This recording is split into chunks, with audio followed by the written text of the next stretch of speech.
In the fog-shrouded streets of Victorian London, where gaslight flickered against cobblestones and carriages clattered through the night, a chance encounter would shatter the carefully constructed lies of high society. When Duke Alexander Whitmore glimpsed a familiar face among the city's forgotten poor, he discovered a truth that would expose the darkest betrayal of his noble house and ignite a battle for justice that would echo through the halls of power. If you're listening to this story, don't forget to click the like button, subscribe to the channel, and tell me in the comments which part of the world you're listening from. I want to know how far this story has traveled. The autumn of 1887 had painted London in shades of amber and crimson, and Duke Alexander Whitmore stood at the tall windows of his Mayfair mansion, watching the last leaves surrender to the wind. At 32, he possessed the refined bearing expected of his station, tall, broad-shouldered, with dark hair and penetrating blue eyes that reflected both intelligence and a carefully guarded melancholy. The weight of his title, inherited at 25 upon his father's sudden death, had shaped him into a man of duty above all else.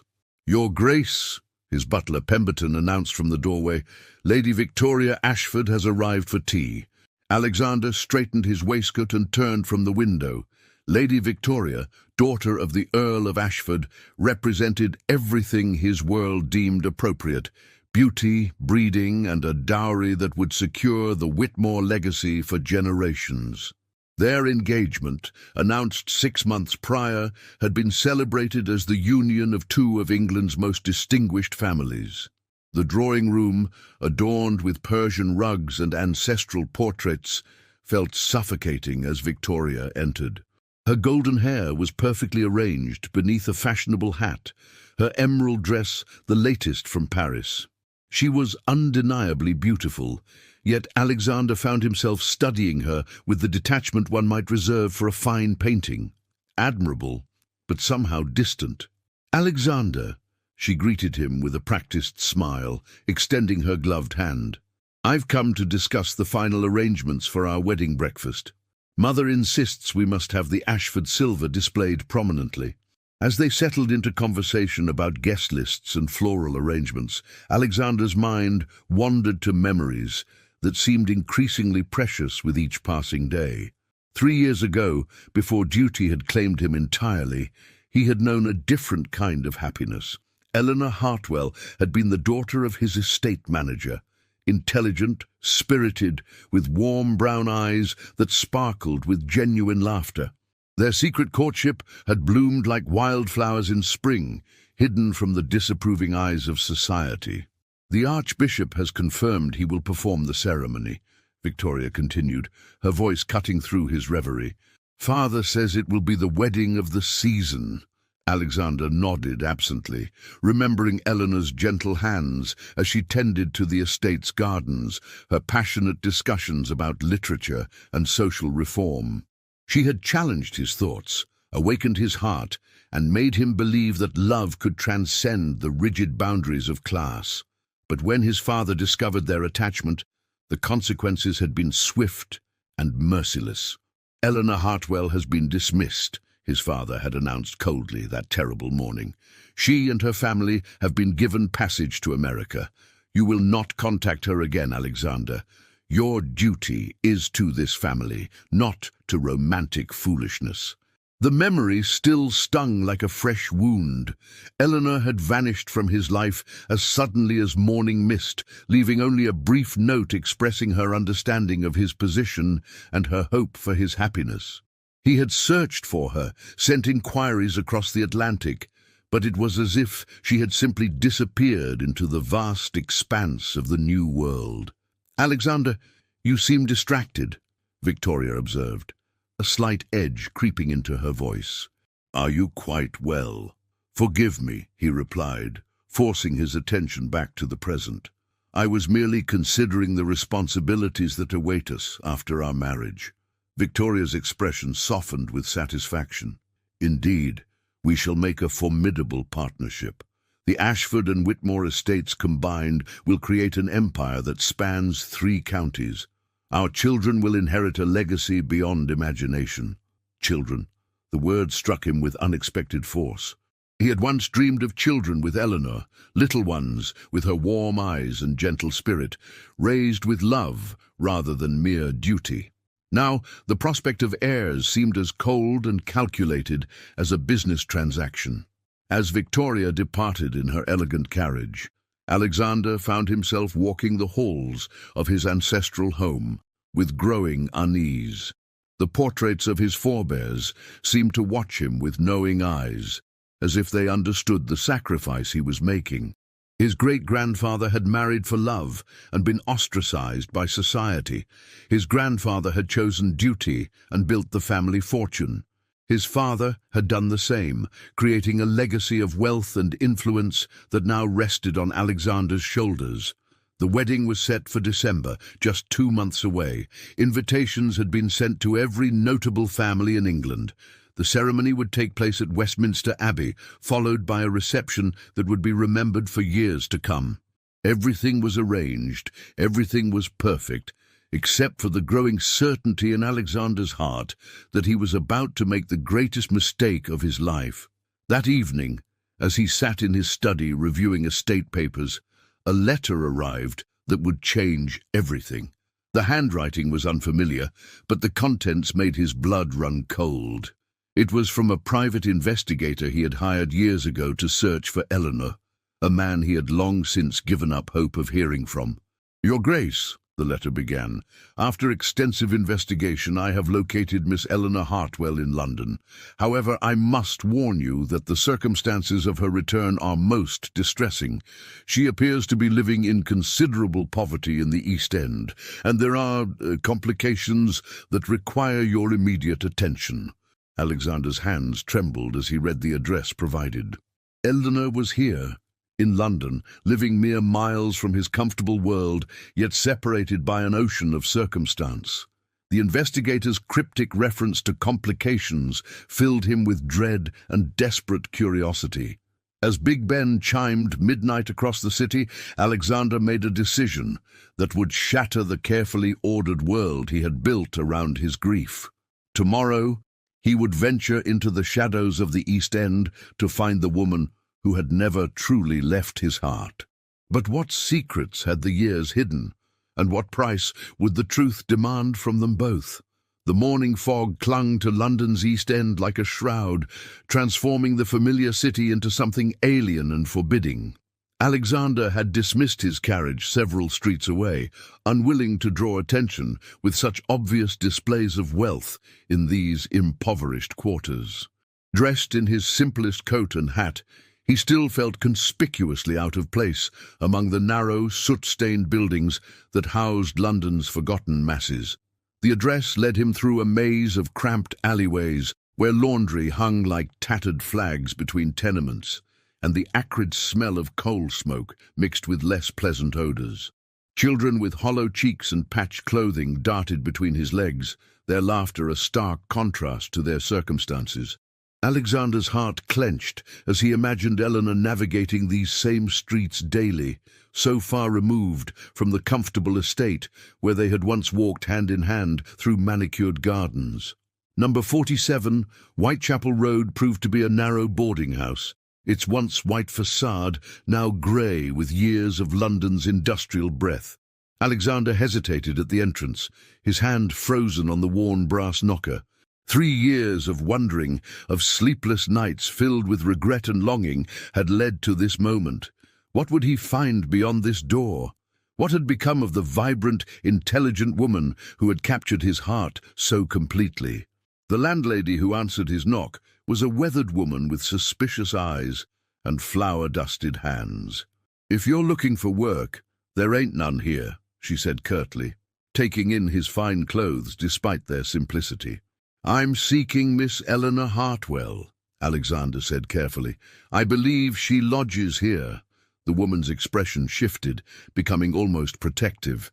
"And who might you be to her?" "An old friend," he replied, the words feeling inadequate for the depth of their connection. "From before she came to London." After a long moment of scrutiny, the landlady stepped aside. "3rd floor, room 12. But mind yourself, she's had enough trouble without more following her home." The narrow staircase creaked ominously under his weight, and Alexander found himself climbing toward a reckoning he had both dreaded and longed for. The walls were thin enough that he could hear the sounds of daily life: crying infants, muffled conversations, the scrape of furniture across bare floors. This was a world away from the marble halls and silk-draped chambers of his Mayfair mansion. At the third floor, he paused before door 12, gathering courage he hadn't needed since childhood.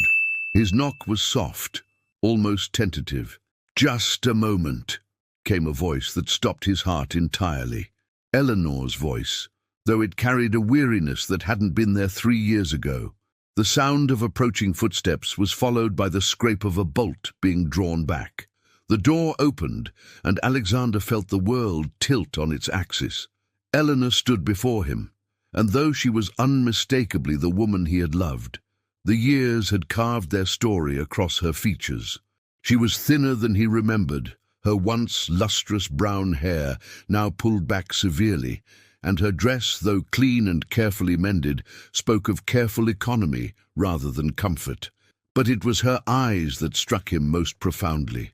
Those warm brown depths now held shadows of hardship and a wariness that pierced his soul. For a moment neither spoke. Eleanor's face cycled through shock, disbelief, and something that might have been pain before settling into a carefully neutral expression. "Alexander," she said quietly, her voice steady despite the tremor he detected beneath. What are you doing here?" Before he could answer, a small voice piped up from behind her. "Mama, who is it?" Alexander's gaze shifted past Eleanor to see a child, a little girl of perhaps 2 years, with dark hair and startlingly familiar blue eyes. His blue eyes. The resemblance was unmistakable, undeniable, and devastating. Eleanor's face went pale as she realized what he was seeing. "Please," she whispered urgently, "not here, not like this." But Alexander was already stepping forward, his mind reeling with implications. "Eleanor, is she—" "Mama!" Another voice called out, and a boy of about 4 appeared at Eleanor's side, clinging to her worn skirt. This child bore an even stronger resemblance to Alexander, the same dark hair, the same aristocratic features that marked the Whitmore lineage. The world seemed to stop spinning entirely. Alexander stared at the children, his children he realized with absolute certainty, while Eleanor stood frozen in the doorway like a deer caught in torchlight. "We need to talk," he managed, his voice hoarse with emotion. Eleanor glanced nervously at her neighbor's doors, clearly aware that their conversation was drawing attention in the thin-walled building. "Come in, quickly." The room was small, but meticulously clean, with 2 narrow beds, a tiny table, and little else. Toys, fashioned from scraps of fabric and wood, sat neatly arranged in one corner. It was a home created from love and determination rather than means, and Alexander felt ashamed of every luxury he had taken for granted. "Children," Eleanor said gently, "this is an old friend of Mama's. Can you play quietly with your toys while we talk?" The little girl, who couldn't be anyone but his daughter, regarded Alexander with solemn curiosity, while the boy maintained a protective stance near his mother. They were beautiful children, clearly well-loved despite their circumstances, and Alexander felt a fierce surge of paternal pride mixed with devastating regret. "Eleanor," he began, his voice barely above a whisper, "why didn't you tell me?" Her composure finally cracked, and tears began to flow down her cheeks. "Tell you what, Alexander, that I was carrying your child when your father banished me, that I gave birth to your son in a charity hospital in New York with no one but strangers to help me, that I struggled for 2 years to survive in a foreign country before discovering I was pregnant again." Each word hit him like a physical blow. "Again?" "Your daughter," she said, gesturing toward the little girl, who was now building a tower with wooden blocks. "Born 8 months after I returned to England, when I realized I couldn't make a life for us in America." Alexander sank into the room's single chair, overwhelmed by the magnitude of what he was learning. "My God, Eleanor, I searched for you. I hired investigators. I sent letters to every ship's manifest. Your father was very thorough, she said bitterly. He made sure I understood that any attempt to contact you would result in consequences, not just for me, but for my family. My father lost his position because of our attachment, Alexander. We had nothing. The weight of his father's manipulations settled on Alexander's shoulders like a lead cloak. I never knew. He told me you had accepted passage to America willingly, that you understood our relationship was impossible. Perhaps it was, Eleanor said, wiping her tears with a threadbare handkerchief. Perhaps he was right that we came from different worlds. But these children, she looked at their son and daughter with fierce love. They deserved better than what I could give them alone. Alexander rose and moved toward the children, his heart breaking as his son instinctively stepped protectively in front of his sister. What are their names? James, Eleanor said softly, and Catherine. I gave them your father's name as their surname, Whitmore. I thought perhaps someday they're Whitmores, Alexander said firmly, kneeling to be at eye level with his children. James, Catherine, I'm your father. The boy, James, regarded him with skepticism beyond his years. Mama said our papa was a very important man who couldn't be with us. She was right, Alexander said, his voice thick with emotion. But I'm here now, and I'm going to make sure you and your sister and your mama have everything you need. Eleanor's sharp intake of breath made him look up. Alexander, you can't. Your engagement to Lady Victoria. The newspapers have been full of your upcoming wedding. You have responsibilities, a position to maintain. The mention of Victoria felt like a splash of cold water, bringing the reality of his situation crashing back. In 2 months, he was to marry a woman he didn't love, while the woman he had never stopped loving stood before him with their children. Children who bore his name and his features, living in poverty, while he planned a wedding that would cost more than most people earned in a lifetime. The engagement, he said slowly, was arranged by my father before his death, a duty I accepted because I believed I had lost you forever. And now, Eleanor asked, her voice barely audible. Before Alexander could answer, a sharp knock at the door interrupted them. Eleanor's face went white with fear. "Miss Hartwell," came a gruff voice from the hallway. "Open this door immediately." "Who is that?" Alexander demanded, rising to his feet. "The landlord," Eleanor whispered, her hands shaking as she moved toward the door. "I'm 3 weeks behind on rent. He's been threatening eviction." The door burst open before Eleanor could reach it, revealing a large, unpleasant man with greedy eyes that immediately fixed on Alexander's fine clothes. "Well, well," the landlord sneered. "Entertaining gentlemen callers, are we, Miss Hartwell? Perhaps you've found a way to pay what you owe after all." The implication in his words made Alexander's blood boil. "How dare you speak to her that way?" "And who might you be, your lordship?" the man asked mockingly. "Another one of her fancy friends." Alexander stepped forward, his aristocratic bearing asserting itself despite his simple clothes. "I am the Duke of Whitmore, and you will speak respectfully to this lady or answer to me." The landlord's sneer faltered slightly, but his greed quickly overcame his caution. "Duke or no duke, she owes me money. 3 weeks' rent, plus damages for the broken window in the boys' room. Pay up or get out." "How much?" Alexander asked curtly. £15, the man said, his eyes gleaming. "And that's being generous." Alexander reached into his coat and withdrew his wallet, counting out the bills with deliberate precision. "Here's £20. Consider the extra payment for your discretion regarding my visit here." The landlord snatched the money eagerly, but his expression remained calculating. "Discretion's expensive these days, Your Grace. Especially when it comes to dukes visiting ladies in the East End with children who look remarkably like... Are you attempting to blackmail me?"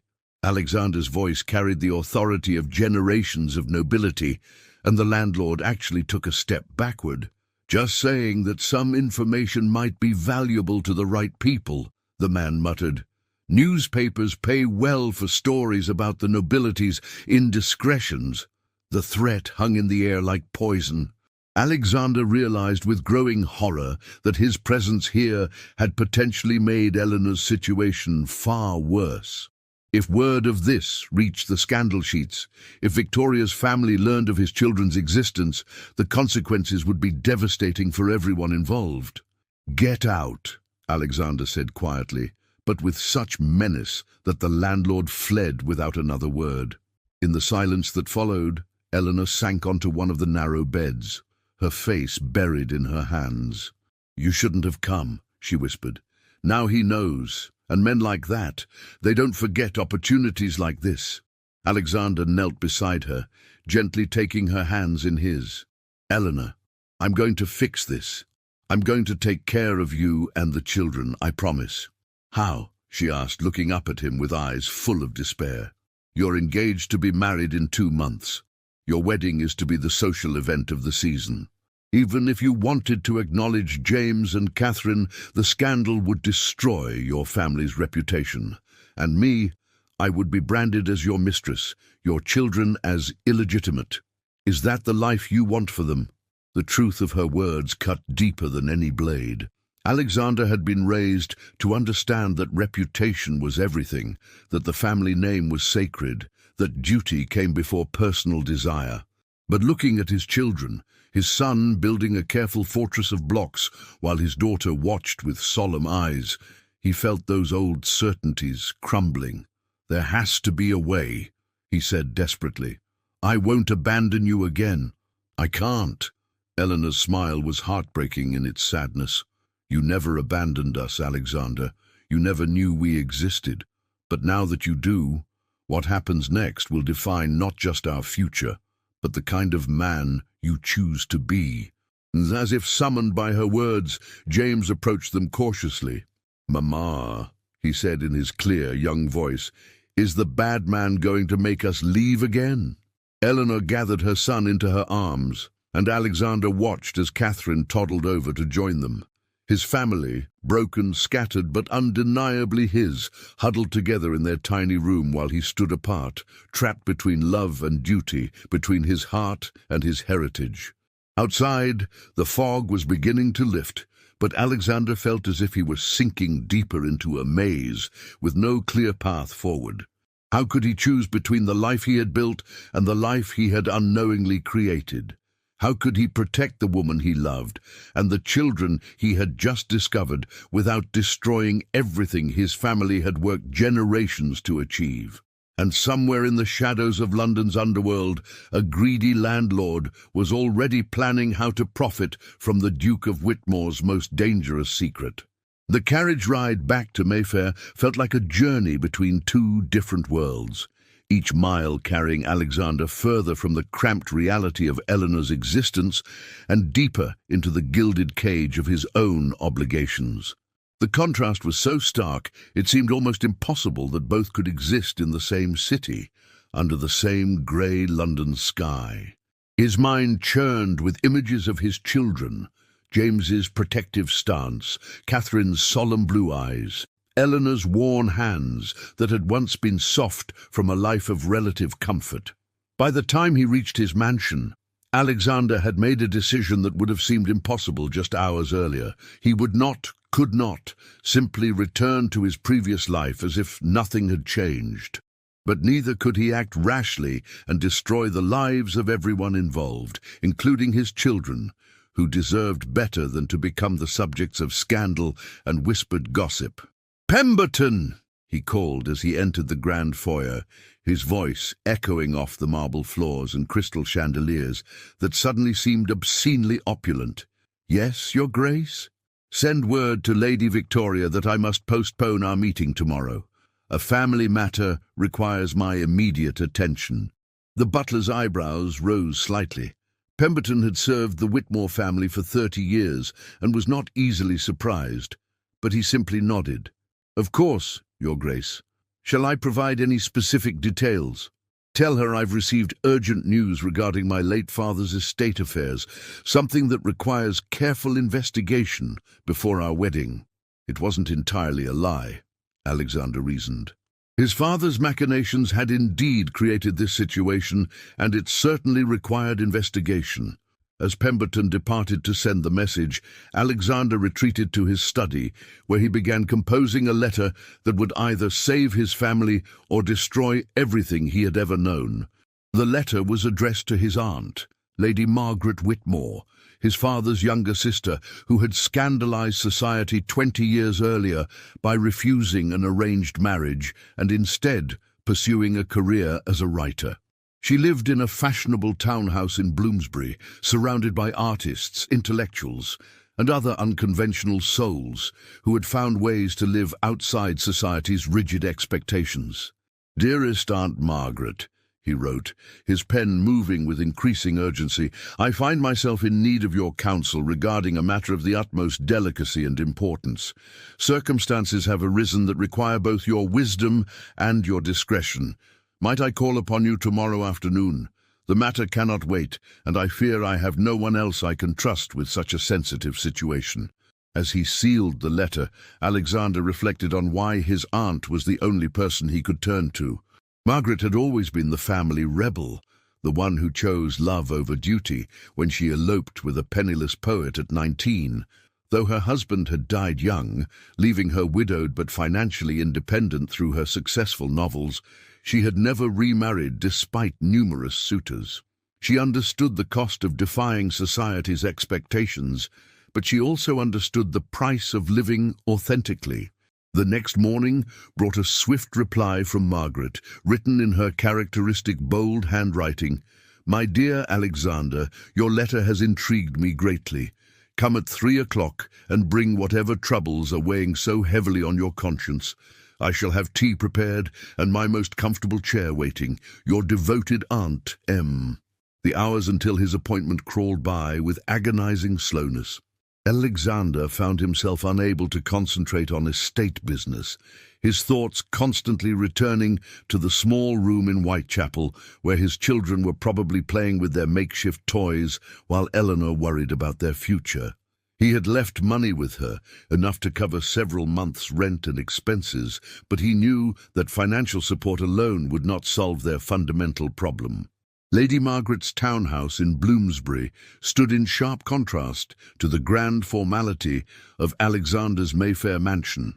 The building was elegant but comfortable, with ivy climbing its brick facade and flower boxes brightening the windows. The interior reflected its owner's unconventional spirit. Books lined every wall, paintings by unknown artists hung alongside family portraits, and comfortable furniture invited conversation rather than formal posturing. Margaret herself was a woman of 52 who had aged gracefully, her silver hair arranged in a simple but elegant style, her intelligent grey eyes missing nothing. She wore a deep blue dress that was fashionable without being ostentatious, and her manner was warm but direct. "Alexander," she said, embracing him warmly as he entered her sitting room, "you look as though you haven't slept in days. Sit down and tell me what has happened to put such shadows in your eyes." The tea service was already prepared, and Margaret poured with practiced ease while Alexander gathered his thoughts. The room felt safe somehow, removed from the judgment and expectations that seemed to follow him everywhere else. "Aunt Margaret," he began carefully, "what I'm about to tell you must remain in absolute confidence, not just for my sake, but for the sake of innocent people whose lives could be destroyed by scandal." "You have my word," she replied simply, settling back in her chair with her teacup. "Now, what has happened?" Alexander took a deep breath and began to tell her everything. About Eleanor, about their love affair 3 years ago, about his father's intervention and Eleanor's disappearance, about his engagement to Victoria, and finally about his discovery of his children. Margaret listened without interruption, her expression growing more serious with each revelation. When he finished, silence filled the room for several long moments. Margaret set down her teacup and studied her nephew with the penetrating gaze that had made her such a successful observer of human nature in her novels. "My dear boy," she said finally, "you find yourself in a situation that would challenge Solomon himself. But before we discuss solutions, I must ask you a question that will determine everything else. Do you love Eleanor Hartwell? Yes, Alexander answered without hesitation. I never stopped loving her. These 3 years, I felt as though I was living someone else's life, going through the motions of duty while my heart remained with her. And Lady Victoria? Alexander's silence was answer enough. Margaret nodded thoughtfully. Then we must find a way to honor both your heart and your responsibilities. But I warn you, Alexander, the path ahead will require courage, sacrifice, and a willingness to face society's censure. Are you prepared for that? For Eleanor and my children, yes. Very well, then let us consider your options. Margaret rose and began pacing, her mind clearly working through the complexities of the situation. First, the immediate concern is protecting Eleanor and the children from that dreadful landlord's potential blackmail. They cannot remain in that boarding house. I've been thinking the same thing, Alexander said. But any arrangement I make must be discreet. If word reaches Victoria's family or the scandal sheets, indeed, but I may have a solution. Margaret paused in her pacing, a slight smile playing at her lips. I have a friend, Mrs. Cordelia Ashworth, who runs a very respectable boarding house in Kensington. She caters to genteel ladies in reduced circumstances, widows, spinsters, women of good family who have fallen on hard times. Eleanor could take rooms there under an assumed name, perhaps as a widow with 2 children. Mrs. Ashworth is the soul of discretion and asks no uncomfortable questions as long as the rent is paid promptly. Alexander felt a surge of hope. That would remove them from immediate danger, but what about the long term? I can't simply keep Eleanor hidden away indefinitely while I marry another woman. No, Margaret agreed, you cannot. Which brings us to the more complex question of your engagement to Lady Victoria. Tell me, what do you know of her true character? The question surprised Alexander. She's suitable, well-bred, accomplished, beautiful, everything a duchess should be. But do you know her heart, her mind, her true desires? Alexander frowned, realizing he had never really considered Victoria as anything more than a collection of appropriate qualities. No, I suppose I don't. Then perhaps it's time you did. Before you make any irreversible decisions, you owe it to both yourself and Lady Victoria to discover whether this marriage would truly serve either of your interests. Over the next hour, Margaret helped Alexander develop a careful plan.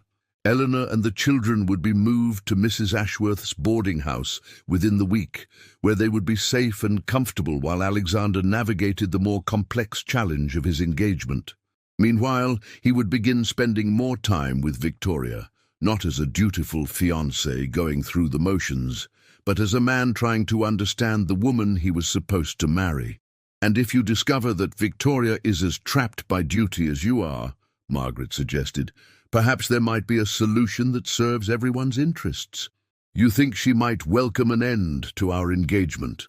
I think, my dear nephew, that you would be surprised how many supposedly perfect marriages are built on mutual resignation rather than mutual affection. Victoria Ashford is an intelligent woman from what I've observed.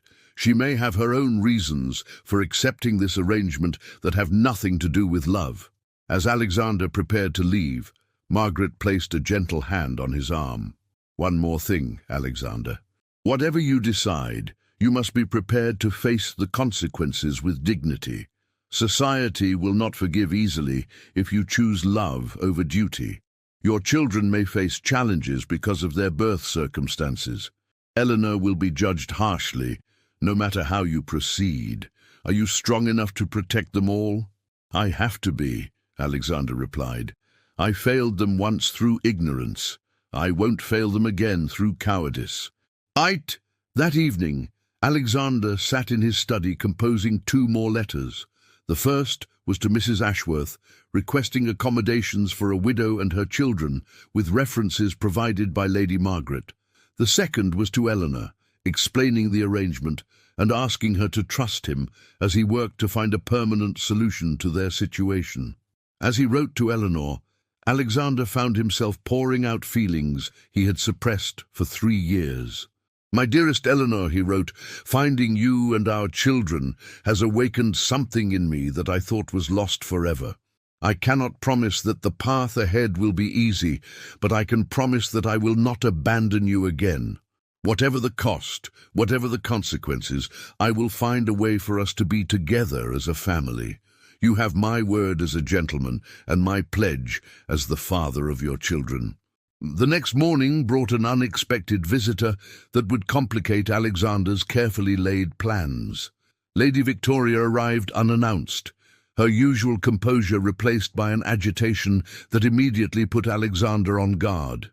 "Alexander," she said as soon as they were alone in the drawing room, "I must speak with you about something most disturbing. There are rumors circulating, whispers about your activities yesterday in the East End." Alexander's blood ran cold. "Rumors? Nothing specific yet," Victoria continued, her blue eyes studying his face intently. "But Charlotte Pemberton mentioned that her maid heard from a flower seller who claimed to have seen a gentleman matching your description in Whitechapel. Of course, I told her such gossip was beneath consideration, but—" Alexander prompted, his mind racing. Victoria moved closer, her voice dropping to a whisper. "Alexander, if there is something you need to tell me, some obligation or complication from your past, I would rather hear it from you than from the scandal sheets. Our family's reputations are at stake." For a moment, Alexander considered telling her everything. Victoria was intelligent and pragmatic. Perhaps she would understand. But looking at her perfectly arranged hair, her flawless complexion, her expensive dress, he realized how vast the gulf was between her world and Eleanor's. Victoria had never known want, never faced real hardship, never had to choose between love and survival. "There is nothing that need concern you," he said carefully. "I occasionally visit various parts of the city on estate business. Perhaps someone mistook me for another gentleman." Victoria's expression suggested she wasn't entirely convinced, but she nodded. "Of course. I simply wanted to ensure that nothing would interfere with our wedding plans. The invitations have been sent, the cathedral reserved, the reception planned. It would be unfortunate if any complications arose at this late date." "Indeed," Alexander agreed, though the word unfortunate seemed woefully inadequate to describe the catastrophe that would ensue if the truth emerged. After Victoria departed, Alexander realized that time was running out faster than he had anticipated. The gossip networks of London society were like a vast spider web. The slightest vibration in one corner would eventually reach every other part. He had perhaps days, maybe weeks at most, before someone connected the dots between the Duke of Whitmore and the mysterious woman with 2 children in the East End. That afternoon, he received a note from Eleanor accepting his offer of new accommodations, written in her careful handwriting. "Dear Alexander, I am grateful beyond words for your kindness and protection. James asks daily when he will see his papa again, and Catherine has begun drawing pictures of a tall man she calls the nice gentleman. Whatever the future holds, please know that you have already given us the greatest gift, hope. Your devoted Eleanor." Ahem. As Alexander prepared to help his family disappear into the respectable anonymity of Kensington, he couldn't shake the feeling that he was running out of time. The wedding was less than 2 months away.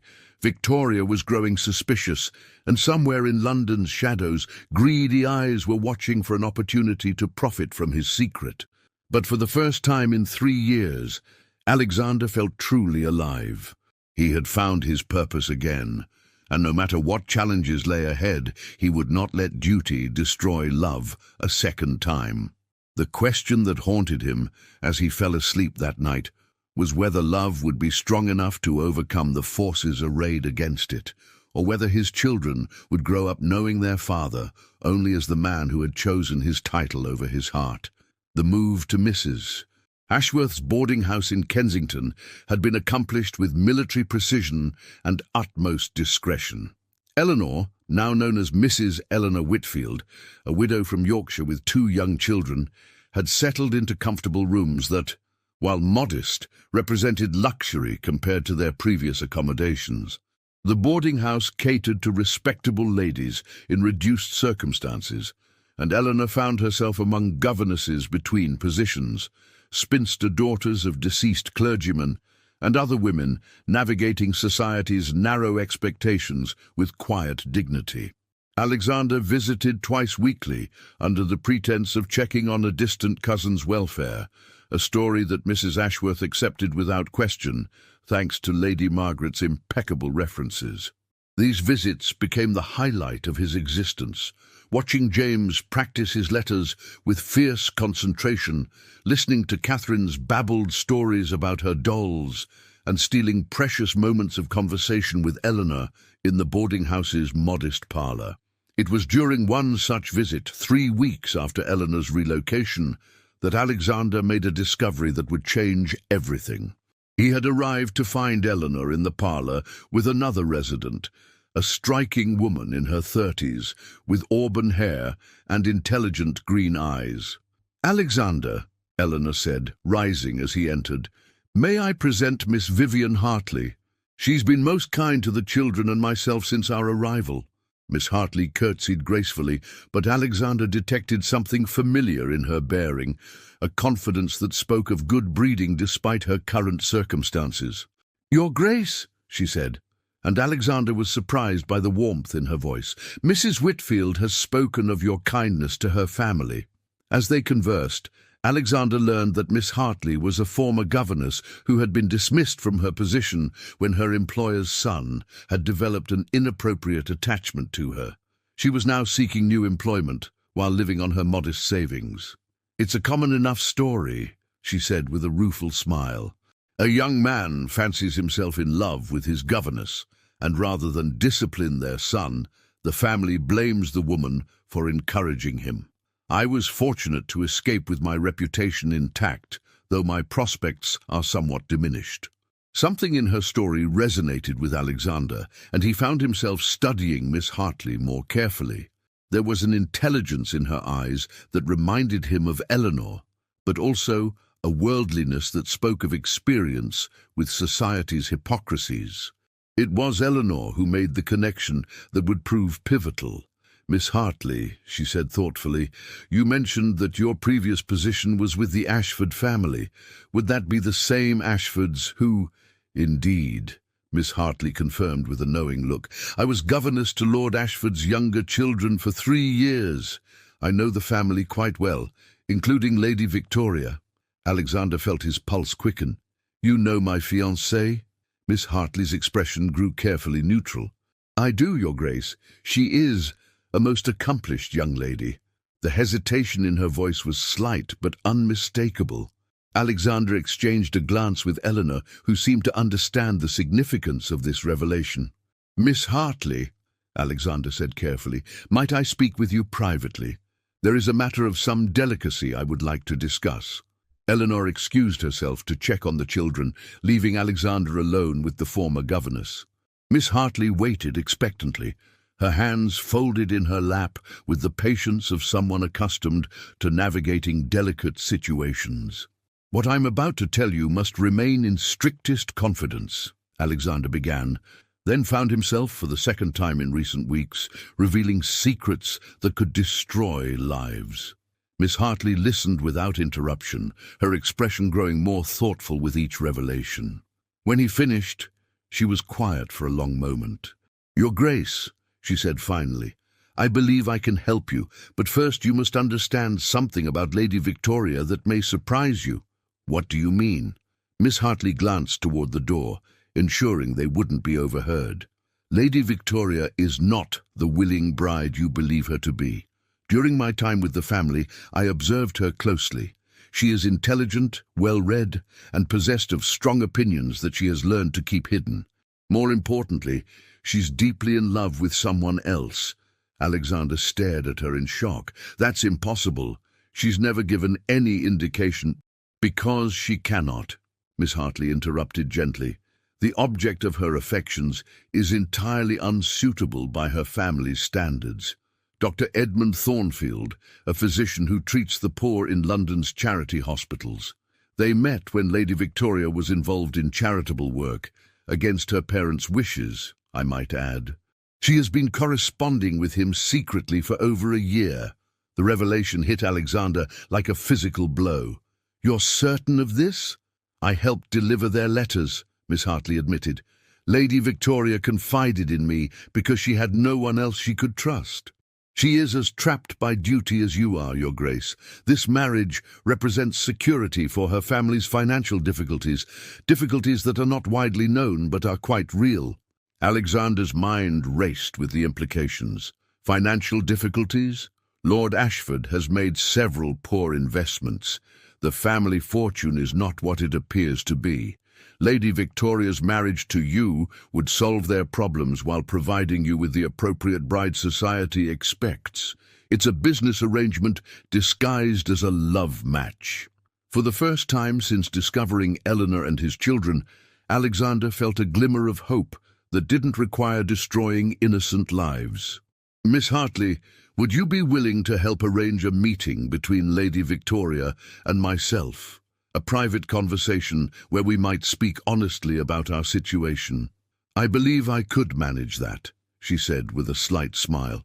"Lady Victoria still writes to me occasionally, and I know she has been troubled about the approaching wedding.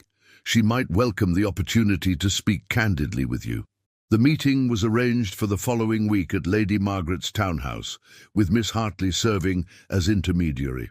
Alexander spent the intervening days in a state of nervous anticipation, rehearsing various approaches to a conversation that could either free them both or create an even more complicated situation. Lady Victoria arrived at the appointed time, her usual composure intact, but with a tension around her eyes that Alexander had never noticed before. Lady Margaret had tactfully withdrawn to her study, leaving them alone in the comfortable sitting room. "Alexander," Victoria began, settling gracefully into a chair. "Miss Hartley's message was quite mysterious. She said you wished to discuss a matter of mutual concern regarding our engagement." Alexander took a deep breath, knowing that the next few minutes would determine the course of multiple lives. "Victoria, I must ask you a question, and I hope you will answer with complete honesty. Are you happy about our approaching marriage?" The question clearly caught her off guard. For a moment her carefully maintained facade slipped, revealing a vulnerability that Alexander had never seen before. "Happy?" she repeated as if the word were foreign to her. It is a suitable arrangement. Our families are pleased." "That's not what I asked," Alexander said gently. "I asked if you are happy." Victoria's composure cracked entirely. To Alexander's amazement, tears began to flow down her cheeks. "No," she whispered, "I am not happy, I am terrified." "Of me? Of spending my life with a man I barely know, pretending to feel affections I do not possess, while the man I truly love treats the poor and forgotten in charity hospitals and will never be considered suitable by my family." The admission hung between them like a bridge neither had expected to find. Alexander moved to sit closer to her, offering his handkerchief. "Dr. Thornfield," he said quietly. Victoria's eyes widened in shock. "How did you—" "Miss Hartley. She thought we might have more in common than either of us realized," Alexander explained. "Victoria, what if I told you that I'm in a similar situation, that my heart belongs to someone society would never accept as a duchess?" For the next hour, they talked with an honesty that neither had ever experienced in their formal courtship. Victoria spoke of her love for Edmund Thornfield, a brilliant physician whose dedication to helping the poor had captured her heart during her charitable work. Alexander, in turn, told her about Eleanor, though he carefully omitted the existence of his children, feeling that revelation was too dangerous to share even with a potential ally. "So you see," Alexander concluded, "we are both trapped by expectations that serve everyone's interests except our own. Victoria dabbed at her eyes with his handkerchief, her mind clearly working through the implications. But Alexander, even if we both acknowledge the truth of our situations, what can we do? The wedding is 6 weeks away. The invitations have been sent, the arrangements made. My family's financial situation is desperate. They need this marriage to survive. What if there were another way? Alexander asked carefully. What if we could find a solution that freed us both while still addressing your family's needs? What do you mean? Alexander had spent considerable time thinking about this possibility. I could provide your family with the financial assistance they need without requiring our marriage, a business investment perhaps, or a loan on favorable terms. Your father's shipping interest could be revitalized with the right capital infusion. Victoria stared at him in amazement. You would do that, even knowing it would free me to pursue my own happiness? If it freed us both, yes. But the scandal, Victoria protested. If we call off the engagement now, society will demand explanations. The gossip would be devastating for both our families. Not if we handle it correctly, Alexander said, an idea beginning to form. What if the decision appeared to come from you? What if you discovered something about my character that made marriage impossible? A gambling problem, perhaps, or some other vice that would make you the sympathetic party. Victoria considered this, her intelligence evident in the way she worked through the possibilities. It would have to be something serious enough to justify breaking an engagement so close to the wedding, but not so scandalous as to completely destroy your reputation. Exactly. And it would need to be something that reflected well on your moral character for refusing to proceed. They spent another hour crafting a plan that would allow Victoria to break their engagement with dignity while positioning her as the wronged party. Alexander would be portrayed as having developed a serious gambling addiction that he had hidden from her family. Victoria, upon discovering this vice, would courageously refuse to proceed with a marriage that would endanger her family's remaining assets. It's not entirely false, Alexander admitted ruefully. I have been gambling with my heart, my duty, and the lives of people I love. As Victoria prepared to leave, she turned back to him with a question that made his heart race. Alexander, this woman you love, is she worth the risk you're taking? She's worth everything, he replied without hesitation. Victoria smiled, the first genuine smile he had ever seen from her. Then I hope you find a way to be with her. We both deserve to marry for love, not duty. The plan they had devised would take several weeks to implement carefully. Victoria would need to gradually discover Alexander's supposed gambling problem, express growing concern to her family, and ultimately make the difficult decision to end their engagement. Meanwhile, Alexander would need to create evidence of his fictional vice while preparing for the social consequences of a broken engagement. But as he returned to his mansion that evening, Alexander felt lighter than he had in years.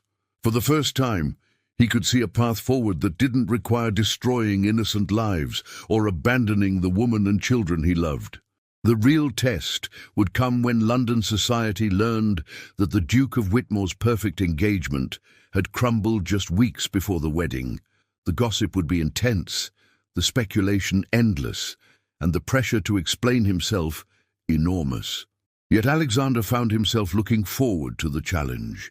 He had spent 3 years living a lie, pretending to be content with a life that felt hollow and meaningless. Now, with Eleanor and his children waiting for him in Kensington and a plan to free himself from an unwanted marriage, he finally had something worth fighting for.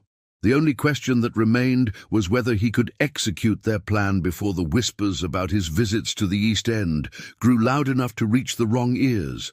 Time was still his enemy, but for the first time in years, hope was his ally. As he fell asleep that night, Alexander allowed himself to dream of a future where he could openly claim his children, marry the woman he loved, and build a life based on truth rather than obligation. It seemed almost too wonderful to believe, but for the first time in 3 years, it also seemed possible. The carefully orchestrated dissolution of Alexander's engagement began 3 weeks later with a performance worthy of the finest London theatre. Victoria had proven herself to be a remarkably skilled actress, gradually revealing her discovery of Alexander's gambling habits to her family with just the right mixture of shock, disappointment, and moral outrage. The scene played out in the Ashford family's drawing room on a grey November morning, with Lord and Lady Ashford present, as Victoria delivered her devastating revelation. Alexander, summoned to face the accusations, played his part with equal skill, appearing appropriately ashamed while maintaining just enough defiance to make his supposed addiction believable. "I cannot, in good conscience, bind myself to a man who would risk our family's security at the gaming tables," Victoria declared, her voice trembling with perfectly calculated emotion. "The debts I have discovered, the lies he has told, how can I trust him with my future or with my family's welfare?" Lord Ashford's face had turned purple with rage. "Whitmore, is this true? Have you been concealing gambling debts from us?" Alexander hung his head in feigned shame. I had hoped to resolve the matter before our wedding. The debts are not insurmountable, but I understand Lady Victoria's concerns." "Concerns?" Lady Ashford shrieked. "You have deceived us all. The wedding is in 3 weeks, the cathedral is reserved, the reception planned, the guests invited." "Mother," Victoria said firmly, "I would rather face the embarrassment of a cancelled wedding than a lifetime of financial ruin. I cannot marry a man I cannot trust." The scene concluded with Victoria dramatically returning her engagement ring and Alexander departing in apparent disgrace. But as he climbed into his carriage, he caught Victoria's eye through the window and saw the slightest hint of a smile, the only acknowledgement they would share of their successful deception. The news spread through London society like wildfire. Within hours, the scandal sheets were already preparing special editions, and by evening the drawing rooms of Mayfair buzzed with shocked whispers about the Duke of Whitmore's fall from grace and Lady Victoria's courageous escape from a disastrous marriage. Alexander retreated to his mansion and waited for the storm to break. It came in waves. First, the formal visits from concerned friends and family members, then the flood of letters ranging from sympathetic to condemnatory, and finally, the newspaper articles that dissected every aspect of his supposed downfall. Lady Margaret proved invaluable during this period, serving as both confidant and strategic advisor. "The key," she counselled during one of their private meetings, "is to weather this storm with dignity, while allowing enough time to pass for the gossip to lose its intensity. Society has a remarkably short attention span when it comes to scandal. There will be fresh meat for the rumour mill soon enough." Meanwhile, Alexander's visits to Eleanor and the children in Kensington became his refuge from the chaos surrounding his public disgrace. James and Catherine remained blissfully unaware of the drama unfolding in their father's world, and their innocent joy in his presence reminded him why he had chosen this difficult path. "Papa," James said during one visit, looking up from the wooden soldiers Alexander had brought him, "when can we come live with you in your big house?" The question pierced Alexander's heart. "Soon, my boy," he promised, though he wasn't entirely certain how he would fulfill that pledge. "Very soon." Eleanor, who had been following the scandal through the newspapers, understood the sacrifice Alexander was making. "The papers are calling you reckless and irresponsible," she said quietly, as they sat in Mrs. Ashworth's parlour while the children napped. "They don't know you're the most honourable man I've ever known." "Honour is a luxury I can afford because I have wealth and position," Alexander replied. "You've been honourable while facing poverty and hardship. That requires far more courage than anything I've done." It was during this conversation that Miss Hartley approached them with news that would accelerate their timeline considerably. "Your Grace," she said, her expression grave, "I've received disturbing information from my contacts in service. There are rumours circulating below stairs about your visits to the East End before Lady Victoria broke your engagement." Someone is asking questions about a woman with 2 children who bears a striking resemblance to you. Alexander's blood ran cold. Who is asking these questions? A private investigator, from what I can gather. Someone has hired him to look into your activities. The timing suggests it might be connected to your broken engagement, perhaps someone hoping to find additional scandal to exploit. Eleanor paled. If they discover the truth about James and Catherine, they won't, Alexander said firmly, though his mind was already racing through the implications. We need to accelerate our plans. The next phase of their strategy had been carefully planned, but was originally intended to unfold over several months. Now, with investigators potentially closing in, they would need to compress their timeline dramatically. Alexander's first step was a private meeting with Lord Ashford, ostensibly to discuss the financial arrangements that would prevent the Ashford family's ruin despite the cancelled wedding. The meeting took place in Alexander's study, with both men maintaining the fiction that this was a matter of honour rather than a predetermined agreement. "Whitmore," Lord Ashford began stiffly, "while I cannot condone your deception regarding your gambling, I must acknowledge that you have acted honourably in releasing Victoria from your engagement when she discovered the truth." "I would not have her suffer for my failings," Alexander replied, playing his role perfectly. "However, I am aware that your family had certain expectations regarding our union. I would like to propose a business arrangement that might address some of those concerns."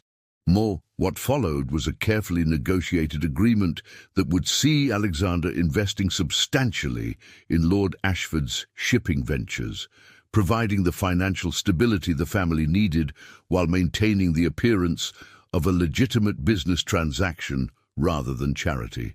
"This is most generous," Lord Ashford admitted, his relief evident, despite his attempts to maintain dignity. Perhaps Victoria was too hasty in her judgment. Gambling debts can be overcome after all. "No," Alexander said firmly. "Lady Victoria was right to trust her instincts. A man who would deceive his intended bride about such matters is not worthy of her hand. She deserves far better than I could offer." The conversation concluded with Lord Ashford's grudging respect for Alexander's apparent acceptance of responsibility for his actions. More importantly, it secured the Ashford family's financial future and removed any incentive they might have to investigate the real reasons behind the broken engagement. Alexander's next challenge was more delicate: preparing London society for his eventual departure from England. This required a carefully orchestrated campaign of hints and suggestions that would make his decision to travel abroad seem like a natural response to his recent disgrace. He began by mentioning to various acquaintances his interest in American business opportunities, his desire to see the world beyond England's shores, and his need for a fresh start away from the scene of his recent humiliation. These conversations, conducted over the course of several weeks, gradually built the narrative that the Duke of Whitmore was considering an extended sojourn in America. Perhaps it would be best, he confided to his banker during a meeting about his financial arrangements, to explore opportunities in the New World.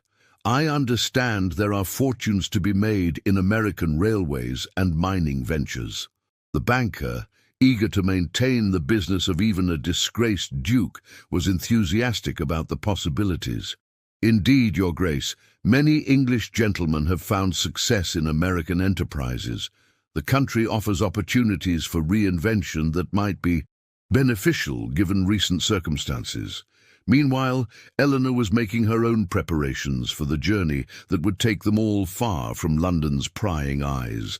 Under Miss Hartley's guidance, she had been studying American customs and geography, preparing herself to become the wife of an English gentleman seeking his fortune in the New World. "It's strange," Eleanor confided to Alexander during one of their meetings, "to think that we're planning to return to the country where I once fled in desperation. But this time, we'll be together." "This time," Alexander agreed, "we'll be a family." The children, too young to understand the complexities of their situation, were simply excited about the prospect of an ocean voyage. James peppered Alexander with questions about ships and America, while Catherine seemed content as long as her parents were together. It was during the final weeks of preparation that Alexander received an unexpected visitor who would test his resolve one last time. Victoria Ashford arrived at his mansion unannounced, her face flushed with excitement and something that looked remarkably like happiness. "Alexander," she said as soon as they were alone, "I had to come and tell you, Edmund has proposed." Alexander felt a surge of genuine joy for her. "That's wonderful news, Victoria. I'm truly happy for you both."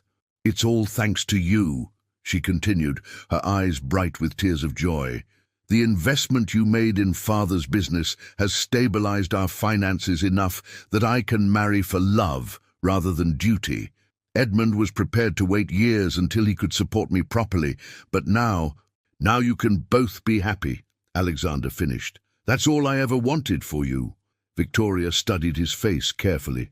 "And what of your happiness, Alexander? This woman you love, will you find a way to be with her?" Alexander smiled, thinking of Eleanor and their children waiting for him in Kensington. "I believe I will, Victoria. I believe I will."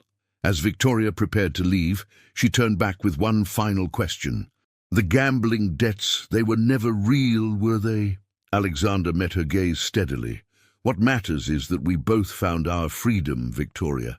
The rest is just details." She smiled and nodded, understanding passing between them. "I hope someday I'll meet this remarkable woman who inspired such devotion. She must be extraordinary to have captured the heart of a man willing to sacrifice everything for love." "She is," Alexander said simply. "She truly is." The final arrangements were completed with military precision. Alexander's estate would be managed by trusted stewards during his absence. His financial affairs arranged to support both his new life in America and his ongoing responsibilities in England. Eleanor and the children would travel ahead under their assumed identities, while Alexander would follow several weeks later, allowing enough time for the scandal of his broken engagement to fade into yesterday's gossip. On the night before Eleanor's departure, Alexander visited them one last time at Mrs. Ashworth's boarding house. The children were asleep, and he and Eleanor sat together in the small parlour, holding hands and speaking in whispers about their hopes for the future.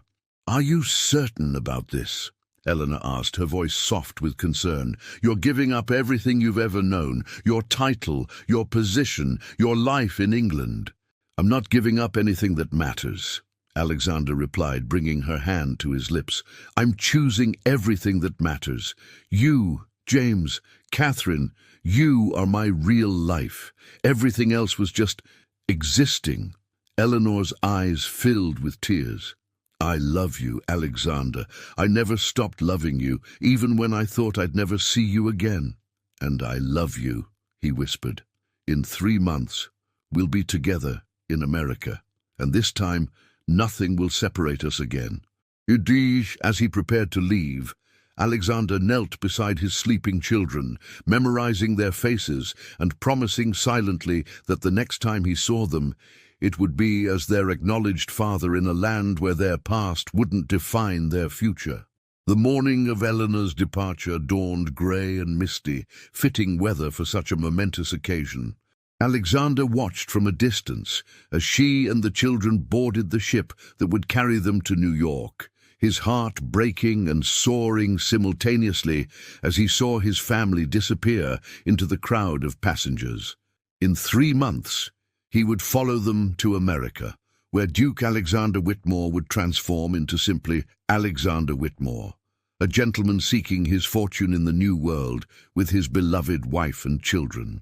It would be a new beginning for all of them, built on truth rather than deception, love rather than duty. But first, he had to survive the remaining weeks in London, maintaining his role as the disgraced Duke while counting the days until he could claim his real life.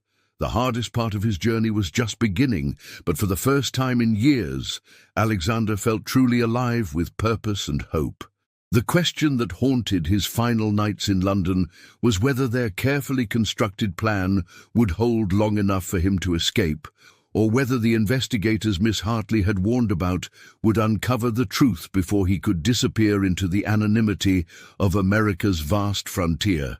The morning sun painted the rolling hills of Virginia in shades of gold and amber, as Alexander stood on the wraparound porch of their modest but comfortable farmhouse, watching James chase butterflies through the wildflower meadow, while Catherine picked dandelions with the serious concentration of a 3-year-old. 8 months had passed since their reunion in America, and the transformation in all their lives had been nothing short of miraculous. The journey to this moment had not been without its challenges. Alexander's arrival in New York the previous spring had been met with the chaos typical of America's busiest port. A cacophony of languages, the press of humanity from every corner of the world, and the intoxicating sense that here in this new land a man could truly reinvent himself. He had found Eleanor and the children in modest lodgings in Brooklyn, and their reunion had been everything he had dreamed of during those long months of separation. "Papa!" Catherine called out now, running toward him with her chubby fists full of yellow flowers. "Look what I found for Mama!" Alexander scooped her up, marveling as he did every day at the miracle of being able to openly claim his children. "They're beautiful, sweetheart. Mama will love them." In America, they were simply the Whitmore family.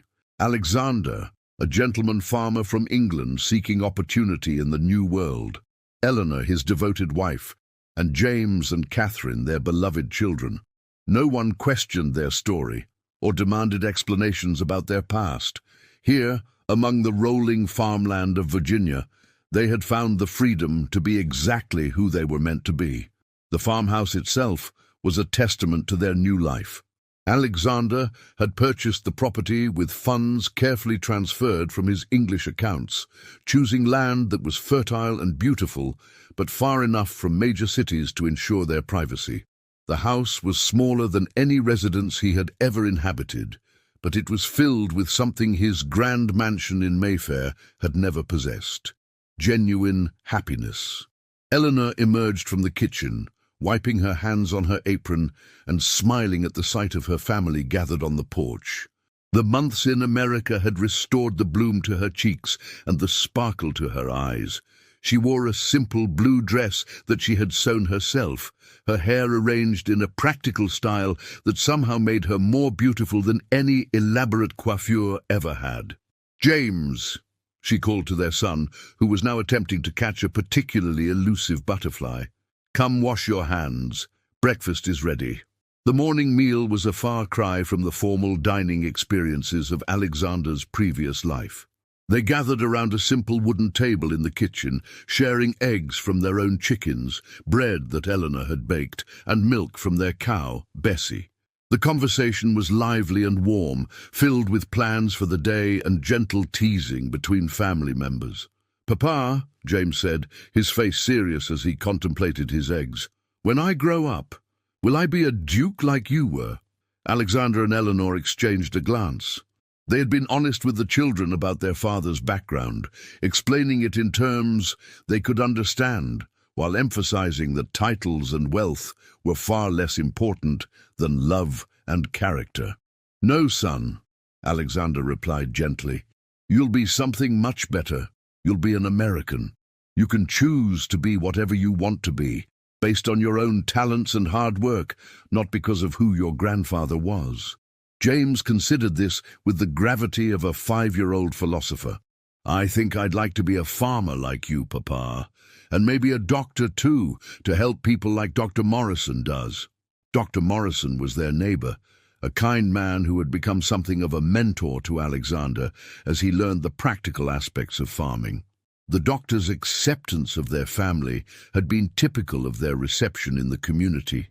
Americans, it seemed, were far more interested in a person's character and contributions than in their ancestry or past scandals.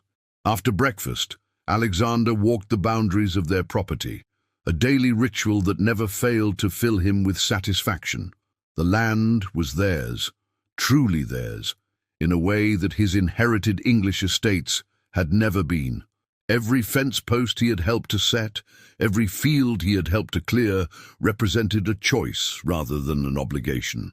The farm was thriving under his management, though he had much to learn about American agricultural methods.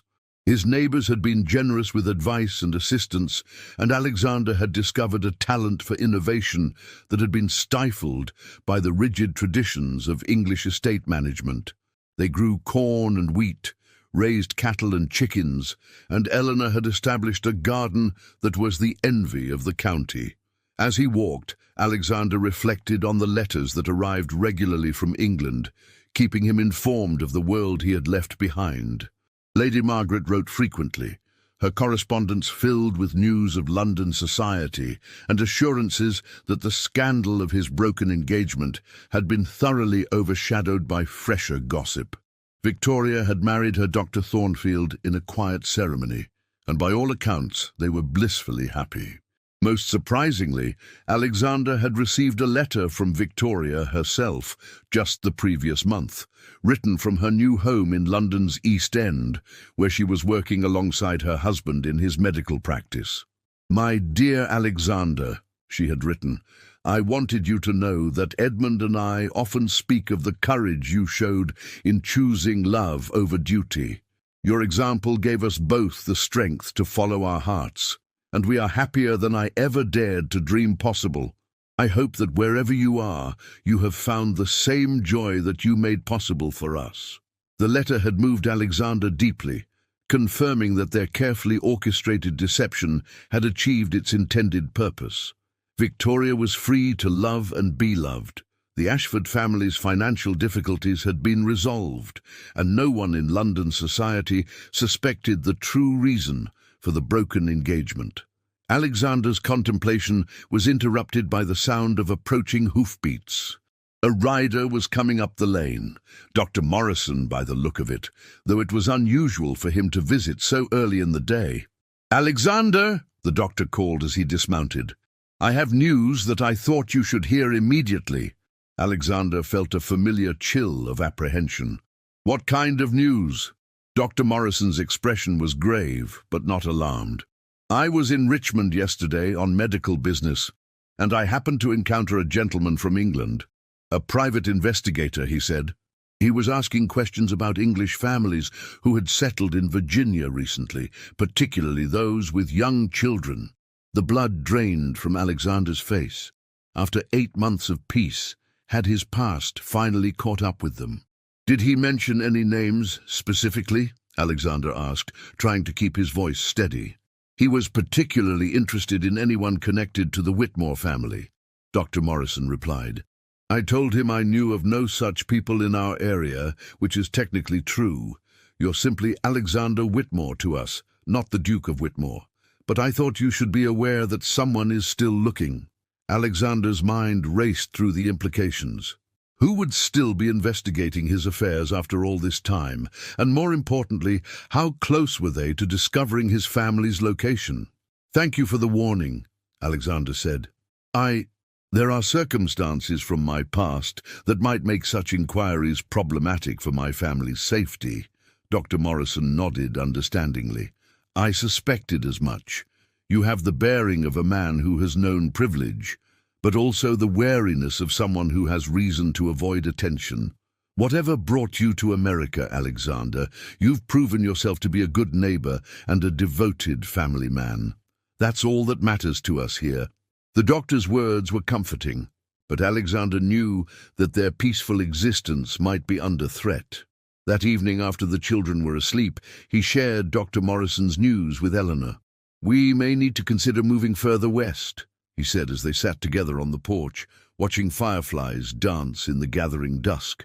"California, perhaps, or Oregon Territory, somewhere even more remote." Eleanor was quiet for a long moment, her hand resting in his. "Do you think we'll ever be truly free of the past?" she asked finally. "I don't know," Alexander admitted, "but I know that whatever challenges we face, we'll face them together. That's more than I ever dared to hope for during those years when I thought I'd lost you forever." Eleanor turned to look at him, her eyes reflecting the last light of the setting sun. "Do you ever regret it? Giving up your title, your position, your life in England?" Alexander considered the question seriously, as he had many times over the past months. "How can I regret choosing happiness over duty? Look at what we've built here, Eleanor. Look at our children growing up free and loved. Look at us. We're truly married now in every way that matters. We have a life built on truth rather than deception. But your heritage, your family's legacy—" "My family's legacy is James and Catherine," Alexander interrupted gently. "Whatever good the Whitmore name represented will live on in them, but without the burden of artificial expectations or social constraints. They'll make their own way in the world, and it will be a better way because they'll choose it freely." The next morning brought a visitor that would test Alexander's resolve in ways he hadn't anticipated. A carriage arrived at their farm, elegant but travel-worn, and from it emerged a figure that made Alexander's heart stop. His cousin, Lord Henry Whitmore, heir to a neighbouring estate in England, and one of the few people who might recognise him despite his transformation. Henry was a man of Alexander's age, tall and fair-haired, with the refined features common to their family line. He had always been more interested in adventure than in managing his inheritance, and his presence in Virginia suggested he was pursuing some sort of business opportunity in America. "Good God!" Henry exclaimed as he approached the porch where Alexander stood frozen in shock. "Alexander Whitmore, as I live and breathe! What in heaven's name are you doing in the Virginia countryside?" There was no point in denial. Henry knew him too well, and their family resemblance was too strong to explain away. Alexander stepped forward, extending his hand in greeting while his mind raced through possible explanations. "Henry," he said, forcing a smile, "this is unexpected. What brings you to America?" "Railroad investments," Henry replied, his eyes taking in Alexander's simple clothes and modest surroundings with obvious curiosity. "But more to the point, what brings you here? The last I heard, you were engaged to the Ashford girl and preparing for the wedding of the century. Then suddenly, nothing. You simply vanished from London society." Eleanor appeared in the doorway, drawn by the sound of voices, and Alexander saw Henry's eyes widen as he took in her beauty and the obvious domesticity of the scene. "Henry," Alexander said carefully, "I'd like you to meet my wife, Eleanor. Eleanor, this is my cousin, Lord Henry Whitmore." Eleanor curtsied gracefully, her composure intact despite the obvious tension of the situation. "Lord Henry, you're welcome to our home." Henry's confusion was evident as he struggled to reconcile what he was seeing with what he knew of Alexander's recent history. "Your wife? But I thought, that is, what happened to Lady Victoria?" "That engagement was ended by mutual agreement," Alexander said, choosing his words carefully. "Eleanor and I were married shortly afterward, and we decided to seek our fortune in America." Before Henry could ask more probing questions, James and Catherine appeared, drawn by curiosity about their visitor. Henry's sharp intake of breath told Alexander that his cousin had immediately recognized the family resemblance, particularly in James, whose features so clearly echoed the Whitmore lineage. "These are our children," Alexander said, his voice carrying a warning that Henry was intelligent enough to recognize. "James and Catherine." Henry stared at the children for a long moment, his mind clearly working through the implications of their ages and appearance. When he looked back at Alexander, there was understanding in his eyes, and something that might have been respect. "They're beautiful children," Henry said finally. "You're a fortunate man, Alexander." The conversation that followed was carefully neutral, with Henry sharing news of mutual acquaintances in England, while Alexander provided a sanitized version of his new life in America. But Alexander could see his cousin's sharp mind working, piecing together the real story behind his transformation from duke to farmer. When Henry finally prepared to leave, he asked for a private word with Alexander. They walked together toward the carriage, out of earshot of Eleanor and the children. "Alexander," Henry said quietly, "I don't know the full story of what brought you here, and I suspect I don't want to know, but I can see that you're happy, truly happy, in a way you never were in England." "I am," Alexander confirmed.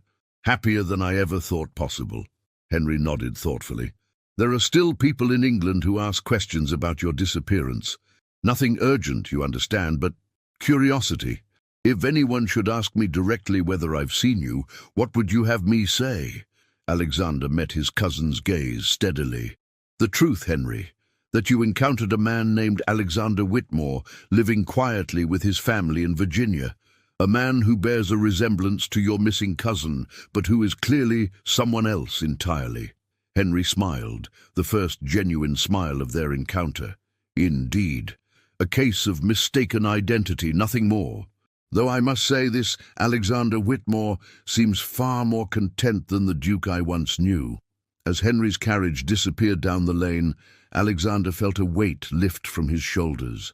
His cousin's visit had been a test of sorts, and Henry's discretion suggested that their secret would remain safe.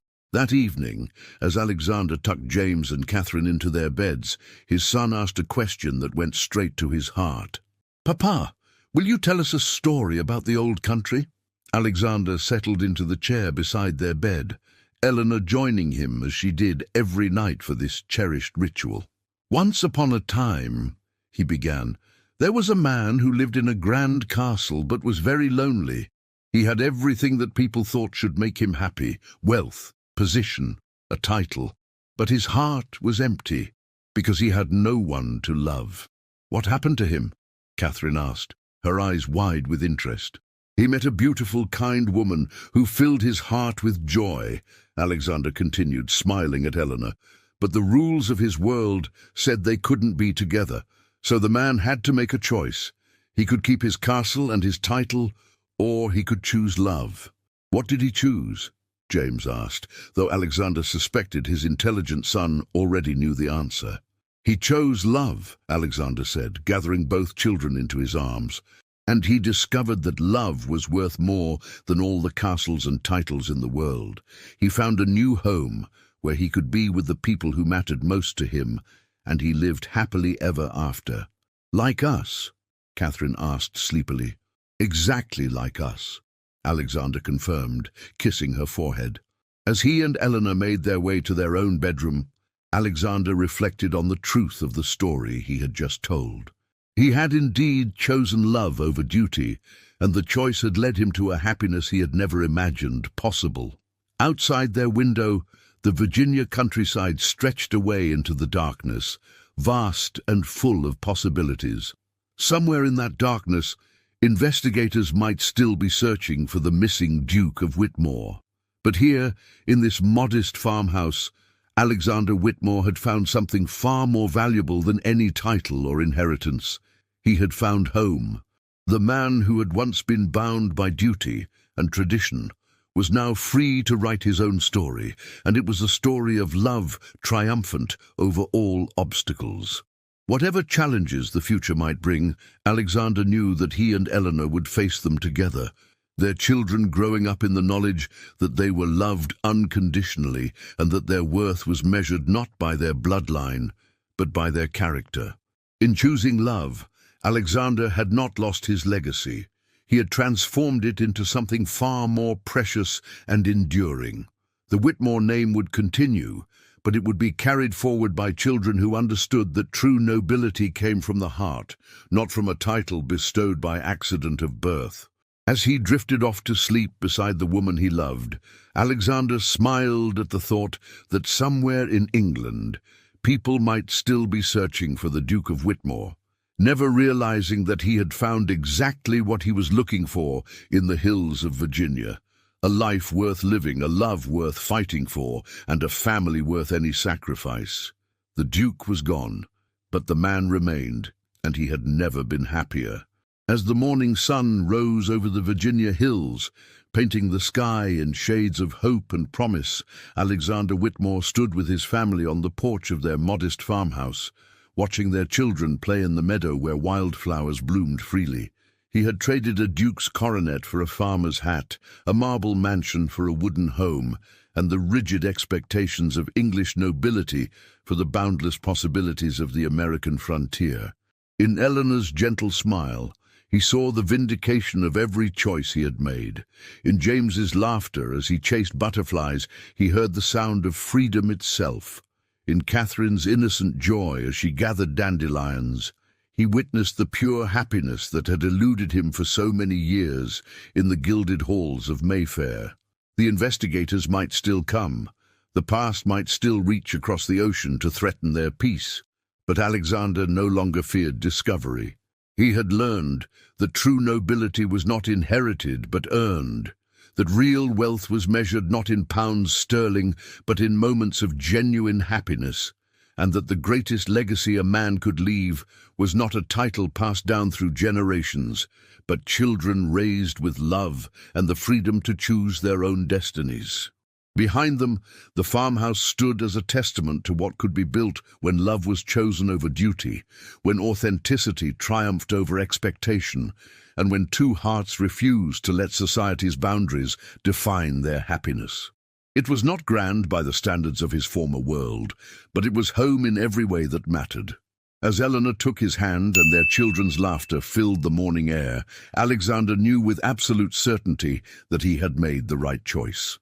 The Duke of Whitmore was gone forever, but Alexander Whitmore, husband, father, and free man, had found his true inheritance at last.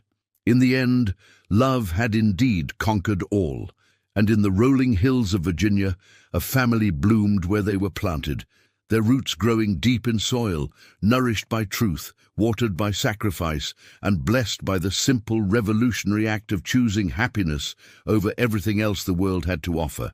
Thank you for joining me on this journey through the Virginia countryside, where love proved stronger than duty and happiness more valuable than any title. If you enjoyed this story of the Duke who chose his heart over his heritage, please like this video and subscribe to the channel for more tales of courage, love, and the triumph of the human spirit. Share in the comments below, what would you be willing to sacrifice for true love? I read every comment and love hearing your thoughts. Until our next story together, remember that sometimes the greatest nobility comes not from the titles we inherit, but from the choices we make when love calls us to be brave.